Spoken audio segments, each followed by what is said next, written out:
Well, Happy New Year. Todd Canelon here. Very nice to see you today. This is our first sermon of 2014, and I don't know about you, but I'm feeling really good about the year.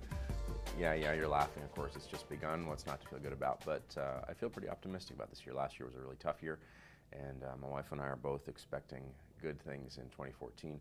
I hope the same is true for you. I'm going to do my best to keep delivering honest, authentic, inspiring content pulled from the Bible about Jesus, hopefully designed to help you slowly but surely transform your life. You can be thinking about television. We're going to be putting these on TV across the country sometime in the next month or two, which is going to be exciting. So if you're enjoying this content, would love for you to help me by spreading the word, letting your friends know about it. As we always say, the more people hearing the story of Jesus, the better. Today I am continuing my series in the book of Ruth, and it's kind of funny how this sermon came about.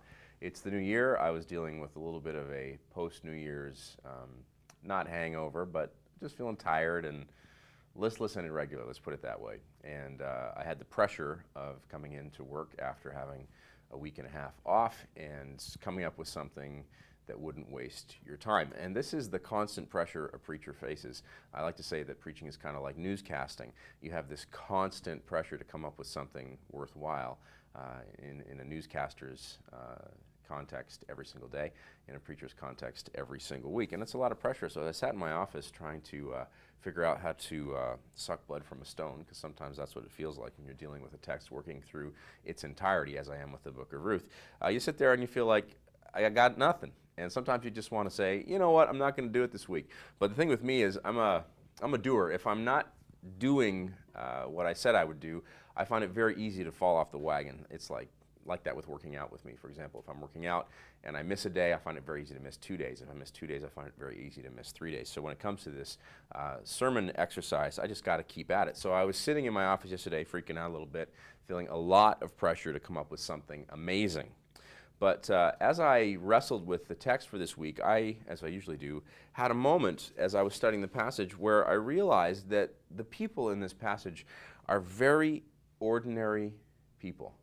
They're about as ordinary as can be. And we have this tendency to think about biblical people as famous people, right? We're reading this book that is thousands of years old. It is kind of the foundational document for ordering the faith lives of literally billions of people, and has been that way throughout all of the history of Western civilization. So it's an iconic document, and the people in the book are iconic people. We read about King David and Abraham and Solomon and Jesus and St. Paul, and I mean, you just go on and on and on with the names of these people, and you think these are famous, incredible, awesome people, forgetting that for the people as the story unfolded for them, their life was totally normal. They were just average, ordinary folk, probably very much like you and me. In the case of the book of Ruth, Ruth and Naomi are about as normal as you can get. And this freed me up to be average with my work. This is weird because I'm always trying to do something amazing. And if you ever deal with the urge to be awesome, you know what I mean when I say that sometimes that drive can freeze you, right? You want to do something so incredible that you don't do anything until you can do something incredible. The problem with that is sometimes all you got is average. And if all you have is average, and you at the same time are dealing with this pressure to be awesome, what can happen is you can just kind of say, well, I'm going to quit, I'm going to stop, I'm just going to sit here until I come up with something amazing. And what happens there is that your work grinds to a halt. So our very ordinary people in our text this week freed me up to be average, because sometimes ordinary is enough.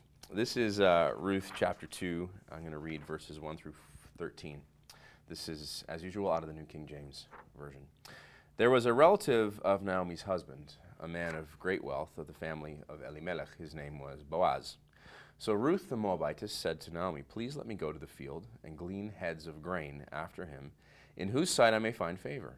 And she said to her, "Go, my daughter." Then she left and went and gleaned in the field after the reapers. And she happened to come to the part of the field belonging to Boaz, who was of the family of Elimelech.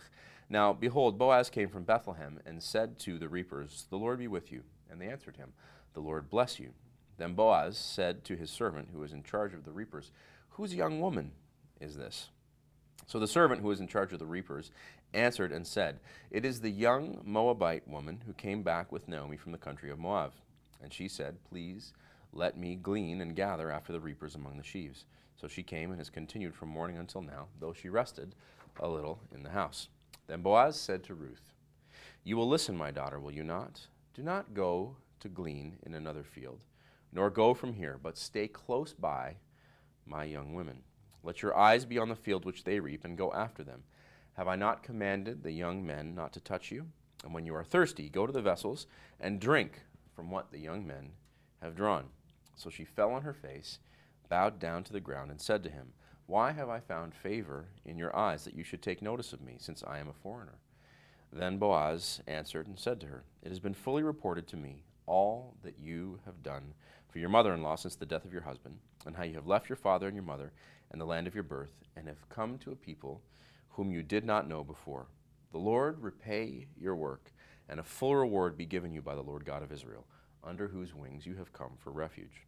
Then she said, "Let me find favor in your sight, my Lord, for you have comforted me, and have spoken kindly to your maidservant, though I am not like one of your maidservants." So you listen to that. You're hopefully reading along. If you have a Bible, it's a good thing to have it with you as we work through this passage together. And you're thinking, well, how do you get ordinary from that passage? Well, several points, particularly at the top of the passage and at the bottom of the passage. Right off the top, they seem pretty ordinary to me because they've got their hustle on. There was a relative of Naomi's husband, a man of great wealth, of the family of Elimelech. His name was Boaz. So that's the narrator speaking there. That's the writer saying, okay, so there was this guy, his name was Boaz, and he was related to Ruth and Naomi. When it says that he was of the family of Elimelech, Elimelech was Naomi's husband. So this guy's a relative. There was a man who was wealthy, who was a relative of theirs. So that's the narrator telling us this, but the narrator is telling us this because obviously in the story as it originally unfolded, Naomi and Ruth have figured this out. Now this is very convenient because Naomi and Ruth happen to need help in the form of a man. I've said throughout the early weeks in this series that to find themselves both widowed without a man, without a means of support for Naomi and Ruth was equivalent to a death sentence. Okay, this is about the worst thing that can happen to a woman in this age of the world. So they're looking for help, but they're not just looking for any kind of help. They're looking for male help. They are looking for a dude. So you can bet that as they settle in Bethlehem, last week we read about them arriving back home in Bethlehem. So they've then, of course, begun to settle into whatever their new home happened to look like, and they are looking around for a man, okay, who is out there. It's pretty clear to me that Ruth and Naomi would have put a plan into motion here.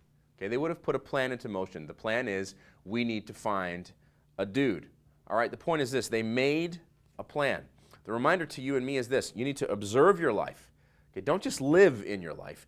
Observe your life and then make plans to succeed.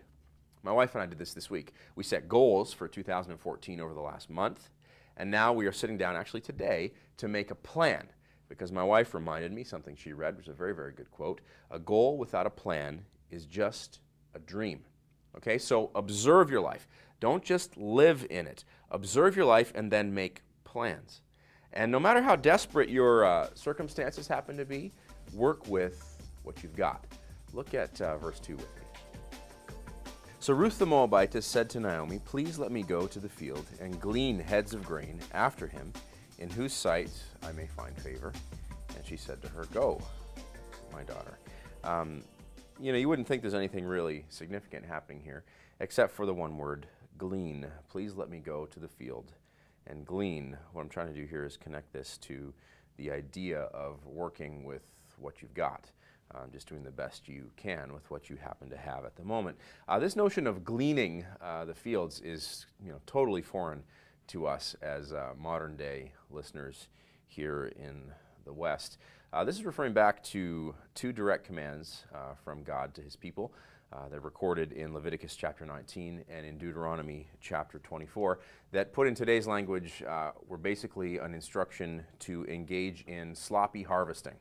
In both cases, when it came to gleaning in Leviticus and Deuteronomy, God is talking about grape harvesting, but the principle carried over to any kind of harvesting that God's people were to undertake. The idea was to not be overly cautious or careful or thorough when you were harvesting. So you go through, you harvest your grapes, but you're not harvesting with a fine-tooth comb, as it were. You're leaving the leftovers for the poor. So when you're harvesting grapes, you're harvesting wheat. There's naturally stuff that's going to fall to the ground. You could go back through your fields after you'd done the first pass to make sure you pick up all the leftovers, but God specifically says, no, don't do that. Leave something for the poor. So this led to a whole culture, if you will, in God's people's nation, where the poor would follow the harvesters through the fields, and they were allowed to do so. So you can picture a bunch of employees working their way through a field, or you can picture it in our day and age. There are still farm fields where I live, and you see the combines going through the fields in the fall. So imagine those combines going through the fields and a whole flock of people following those tractors through the fields, picking up the leftovers. This is the concept of gleaning. So she's saying, let me go and collect the leftovers.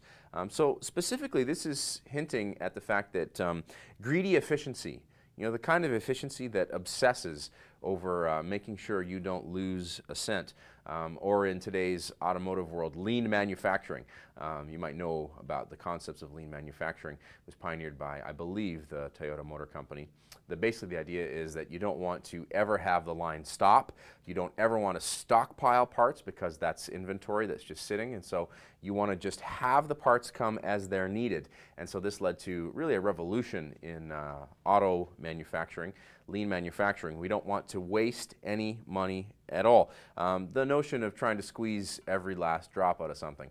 Think about the toothpaste. You know, isn't it annoying that every time you get to the end of the toothpaste roll, there's always a little bit left inside, and you want to do everything you can to get that out. Sometimes I go so far as to, I'm a little embarrassed to admit this, but I'll cut it open. I'll cut the bottom and I'll cut the sides just to get the last little bit of toothpaste out, because it offends me that I would spend money on something that I don't get to use. Well, the Bible is telling me, when it comes to my life, not to treat it like a tube of toothpaste. Don't be overly zealous when it comes to harvesting. Leave something for the poor. So lean manufacturing is not how God has set up his economy. So think about this in your life and work. Ask yourself if you are leaving any room for the poor. Chances are you could do more or do less, if you want to put it that way, to leave something for the poor. Don't wring every last drop out of your life when it comes to your finances or to your material provision. Leave something for the poor. Now, you probably won't have people following you around picking up your leftovers, so you may have to think creatively about how you can do that. A simple way. This may seem asinine. If you're somebody who works with the poor, you might be offended by this, but this is meant for the average Joe who maybe is doing nothing. So when you exhaust your latest pair of running shoes, and they're still fine and good, instead of throwing them out, take them to a place in your town that actually recycles them, that cleans them up, washes them, and gives them to people who perhaps can't afford a new pair of shoes. My wife and I do this with every single pair of shoes we have. Now, with a family of 6, that's quite a lot of shoes. And we take them to a place in our town, and we give them to a lady there, and she uses them, and they get shipped overseas, or they give them to people who can't buy them. And so my Nikes are living on in some small African town somewhere. Okay, leave something for the poor. That's just the tip of the iceberg. There's a lot more that you and I can do. Now, let me point out that all Ruth is going to get is the leftovers. Let me go to glean. She's not complaining about it. She's not saying, sucks to be me, I can only get the leftovers. She's just very matter of fact, let me go and gather the leftovers. All she has access to as a broke widow is the leftovers, so that's what she's going to go for. Okay, this is a very good lesson for us. You might have very big dreams. Okay, I have very big dreams. But what is the small step you can take today? You can bet that Ruth's, ideal picture of her life was not to be counted among the poor, wandering behind the harvester, picking up the leftovers off the ground. But she's starting with what she's got. What is the small step that you can take today? The key to life is taking one small step after another, and another small step after that step, and another small step after that step. If you do this long enough, you will eventually get somewhere. And I've noticed in my life and career that even as you begin getting somewhere, you will always find yourself feeling like the somewhere you're at is not exactly where you want to be. I'm doing stuff today. I've been a television producer for, I want to say 20 years now, almost 20 years. I'm doing stuff today that when I first started out, I would have, given my left toe to be doing. And yet today, as I'm doing those things, I'm not satisfied. I'm thinking about the things I would like to be doing. You keep doing something long enough, eventually you will get somewhere, and even when you get to that somewhere, it's not going to feel like you've gotten to where you want to be. I just want to release you from feeling guilty about this. This is something I've struggled with. My wife and I have had a lot of conversations about this. I want to make sure I'm not someone who is lusting after success or lusting after wealth or lusting after the esteem of my peers. And at the same time, if I'm honest, I deal with a very real drive to succeed. I never find myself I don't want to say satisfied, because I'm satisfied. Like in terms of, if you talk on the grand scale of things, objectively speaking, I'm totally happy with my life. I'm thankful. I love my wife. I love my kids. I have a body that works. I love my house. Like I am satisfied. But I'm not satisfied, let's say with a small s. I always want to achieve more. I achieve one goal and I start thinking about the next goal. Now you're thinking, well, Todd, you're just a driven person. Well, I think everyone is driven to some degree, and I believe this is because God has set it up to be that way. His command, his first command to Adam and Eve was what? Be fruitful and multiply, fill the earth and subdue it. Okay, fill the earth and subdue it. The subdue it part is the one I believe that contributes to our inexhaustible drive as humans. So if you're someone who deals with that, if you have an inexhaustible sense of drive, you are always looking to achieve more, always looking to move on to the next thing, I just want to free you up from thinking that that's a sinful lust for more and remind you that God commanded us to fill the earth and subdue it, and I think inexhaustible drive in that sense is biblical. So start with what you've got and things will start to happen. Let's look at verses 3 through to 7. Then she left and went and gleaned in the field after the reapers. And she happened to come to the part of the field belonging to Boaz, who was of the family of Elimelech. Now behold, Boaz came from Bethlehem and said to the reapers, "The Lord be with you." And they answered him, "The Lord bless you." Then Boaz said to his servant, who was in charge of the reapers, "Whose young woman is this?" So the servant who was in charge of the reapers answered and said, "It is the young Moabite woman who came back with Naomi from the country of Moab." And she said, "Please let me glean and gather after the reapers among the sheaves." So she came and has continued from the morning until now, though she's resting right now in the house. Ruth is gleaning in the field. She asked permission. The reapers let her, because that's the way God has commanded his people to conduct themselves when it comes to harvest time. She works all day long, and the owner of the field, Boaz, comes out and, wouldn't you know it, notices her. I've always thought this is because she's wonderfully good looking. The Bible doesn't say that, but I'm just thinking of an average dude. He walks into his field, boom, he zeroes in on the one hot chick from Moab. Whose young woman is this, fellas? Boaz notices Ruth. The teachable is this: get out in the fields and eventually you'll get noticed. Okay, get out in the fields and eventually you will get noticed. I happen to be wearing a Nike sweater today. It's not on purpose, but of course you know their famous buzz phrase, "Just do it." That's applicable today. Just show up. Right? You can make a t-shirt that says "Just show up," and you could wear the crap out of it and you would serve yourself well. Just show up. This is true at every level. I was talking about this last night with friends. This is true on my Adam football team, the team I coach for my son. They're 9 and 10-year-olds. And the kids who show up are the kids upon whose backs you build the team. And even at 9 and 10 years of age, you can tell the difference between the kids who have a good attitude and the kids who have a crappy attitude. Some kids show up. They come to practice ready to practice. They come on game day ready to play. They're enthusiastic. You give them a drill to do. They do it. They finish. They ask for more. Attitude is everything. Okay? Just show up. Ruth could have been depressed. I'm depressed. I'm a widow. My mother-in-law's a widow. We're doomed. It's over. I've left my home country. I'm in this strange podunk nowhere town. I'm just going to stay in bed. No, she gets up. I'm going to go glean. It's not sexy, right? I'm going to go out with the rest of the poor folk and pick up the leftovers off the ground. It's pretty depressing. She does it. She just does it. She gets up, she gets out into the fields, and she gets noticed. Just show up. This is true of every sermon I've ever written. I've been preaching full-time now since I was 19. That's 20 years. Every time I sit down to write a sermon, I feel like I've got nothing. Okay? Nothing. I study the passage, and I'm like, I got nothing. So I study the passage some more, and slowly it begins to open up to me. But still, I don't feel like I have anything that's really worth your time. And so I keep studying, and I keep studying. And then I just eventually have to take the leap, and I start to write. And you know what happens? Every time I start to write, it comes to life. And every time I stand up to preach it, it comes to life some more. Why? I just show up.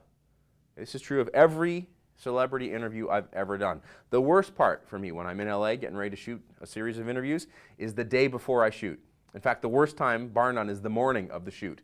My executive producer takes me out for breakfast, and I sit there eating in complete silence, doing my best not to puke. All I want to do is run away. Why? Because I'm so nervous. And so I just force myself to not run away, and I just put one foot in front of the other, and I walk back to a set, and I sit down in my chair, and I don't flee. And then it just happens. They walk in, and we sit down, and we start to talk, and the rest is history. Why? Because I just show up, okay? Fight the urge to run, and do whatever it takes to just show up. If Ruth hadn't walked out her door that day into the unknown, onto that field, okay, into that crowd of poor folk about to gather the leftovers from the ground, if she hadn't done that, none of this would be happening. Okay, another example from my life, triathlon training. I've just started this year's training cycle in earnest, and so if I was preaching this live and walking back and forth, I would be limping today because yesterday's workout was a killer. How do you train for a triathlon? You just show up. What is the key to training successfully for a triathlon? Stacking miles. Stacking miles. Okay, you just run and run and run and run today, and then you run and run and run and run the next day, and by the end of this month, you've stacked 100 kilometers. And then you get on your bike, and you ride, and you ride, and you ride, and you ride, and you ride. And at the end of the month, you've stacked several hundred kilometers, so that by the time it comes to race day, you have literally thousands of kilometers under your belt, thousands of kilometers of pounding on the frame of your body, so that when you show up to race day, you are prepared. Now, here's the point. Not every day is race day. Okay, it is hard to get out, especially where I live right now. It is ungodly cold. Okay, when I go out to run, I have like 6 layers on. It's crazy. I look like a terrorist. Okay, that's how I look. I'm covered head to toe. All you can see is my eyes. All right, that's how cold it is. It is tough to get out when it's not race day and stack the miles. But here it is. If you don't stack the miles on your training days, you will never make it to race day. Okay, I did this once. The first triathlon I ever did, I grossly undertrained. I didn't stack the miles. So when I showed up on race day, my lack of training days was incredibly evident. All right, so remember that training days are not sexy, they're not fun, but they are the backbone upon which race day is built. Just show up and watch what happens. Look at verses 8 to 9. Then Boaz said to Ruth, "You will listen, my daughter, will you not? Do not go to glean in another field, nor go from here, but stay close by my young women. Let your eyes be upon the field which they reap, and go after them. Have I not commanded the young men not to touch you? And when you are thirsty, go to the vessels and drink from what the young men have drawn." Basically, he says to her, stay here, take everything you need. And I've told the young men to leave you alone, so you'll be safe, and if you get thirsty, drink some of our water. Stay here, okay? Glean from our field, so he gives her food. I've told the young men not to touch you, so he gives her protection. If you get thirsty, harvesting all day, in Israel it would be hot, just take some of our water. Okay? Food, protection, water. In one fell swoop, all of her basic needs are taken care of. There is a powerful teachable here. In verse 8, it says, stay close to my young women. Okay? In the Hebrew, literally, it means stick to. Okay? Stick to my young women. Here's the teachable. When things begin turning from bad to good, stick to what you're doing. Okay? Just keep doing your job. I'm a preacher-producer, so for me, I just keep creating content, period.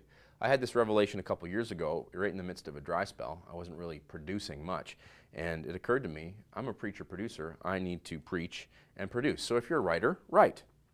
If you're a builder, build.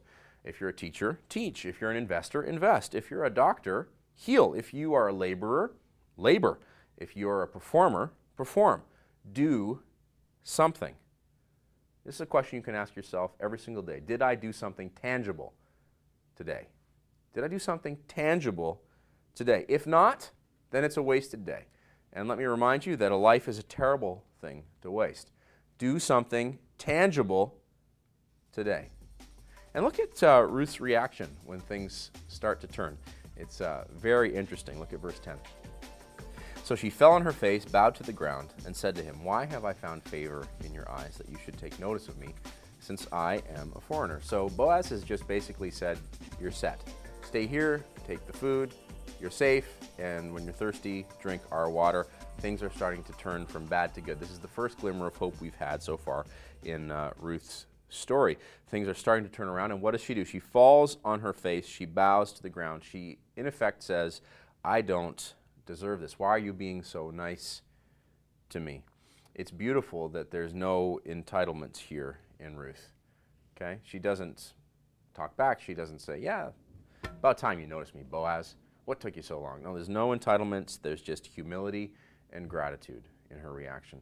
This is a good lesson for us. This is a good model. When things start to turn from bad to good, as they inevitably will in your life, I've said many times before that I believe life is a series of undulations, ups and downs. So you will come out of a down period and you will come into an up period. And when you come into an up period, it's important to remember humility and gratitude. Okay?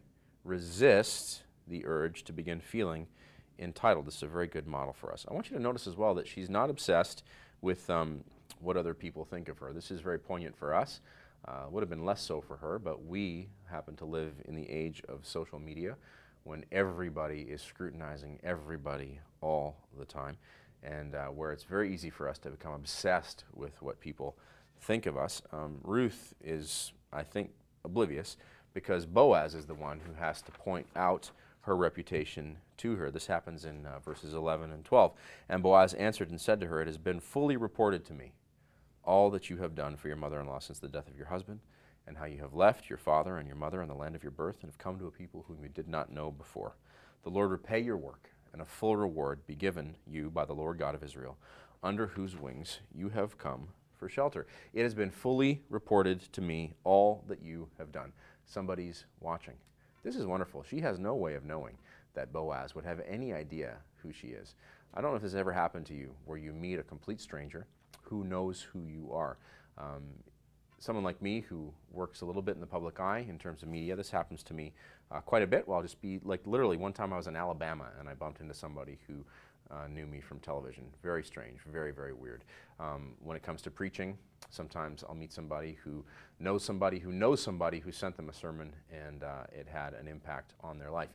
For you, if you're not a person who does any work in the public eye, this will happen in the context of your community, right? Someone at the post office will say something to somebody at the convenience store who knows something about you because their friend who's on your son's hockey team told them about it, right? Word gets around. Of course, with social media, it's even easier. People will talk about the way in which you are living your life. Somebody, like Monsters, Inc., is always watching, always watching. All right, so this is more than just you know, how many likes your status gets or your latest photo on Instagram gets. This is more than how many retweets you get or how many followers you have. People watch the totality of your life. And if your life is lived with quality, you will always get noticed in the end. Okay, that's not just my opinion. This is the principle that's being illustrated here in the book of Ruth. Ruth's just been going about her business. She didn't do what she did for the sake of fanfare.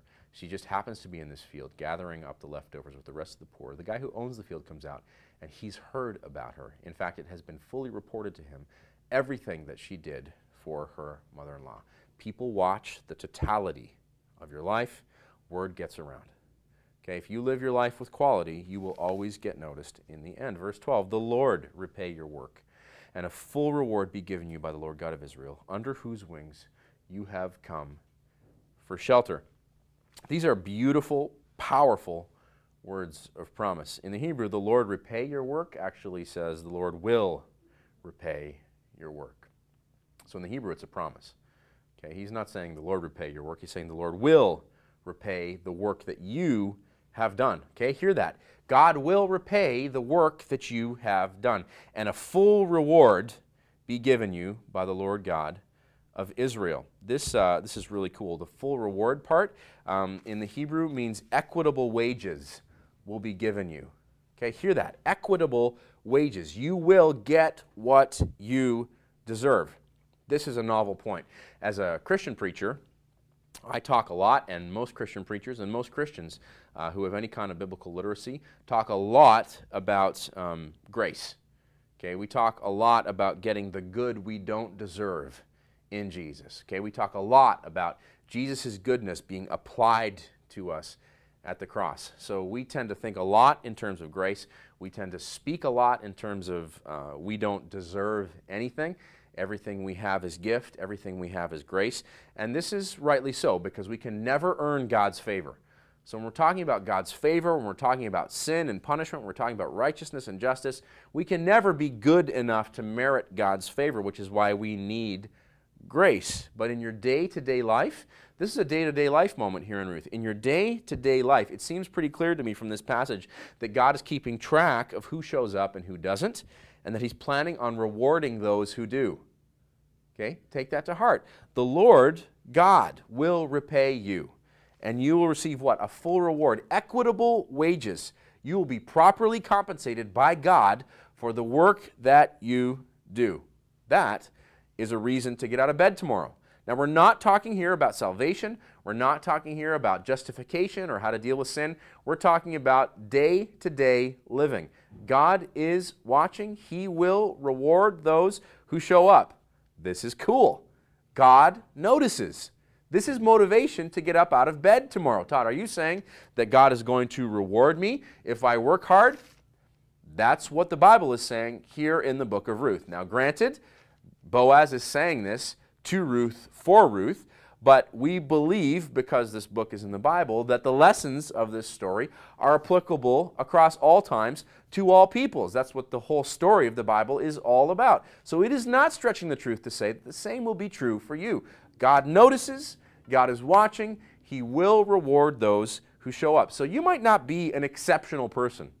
All right, you may not be the kind of person who makes the cover of GQ magazine. You might not be featured in next month's Esquire. You might not be featured on Sports Illustrated's website. You might not make the Bible. Of course, that's true for all of us. You might be a bus driver in the city of Baltimore. All right, that's okay. Why? Because Ruth was normal too. How do we know that? Well, I said off the top and off the bottom of this section are where we really see her normalcy illustrated. Boaz has just pronounced this heady divine blessing on her, and look at what she wants. She wants Boaz, verse 13, "Let me find favor in your sight, my Lord, for you have comforted me and have spoken kindly to your maidservant, though I am not like one of your maidservants. Let me find favor in your sight." Remember, this woman's from Moab. Okay, her belief in the God of the Bible at this point is tenuous at best, and we have very little evidence for it. She says to Naomi at the top of the story, "Your God will be my God," but that's about as far as we've gone to this point. It's as if here she's saying, look, I don't know about this God of yours, but I'm pretty sure I'm interested in you. Let me find favor in your sight, my Lord. This is great. Okay, we don't need to cover this up. We don't need to make excuses for her lack of devotion to the God of Israel. Why? Because she's only human. She's only human. For her, in her immediacy, she's just interested in this guy who owns this field, who's shown some interest in her. She's human, just like you, just like me. So allow Ruth's clear humanity here to free you up, to stop trying to be awesome, and just show up. Because sometimes, ordinary is enough.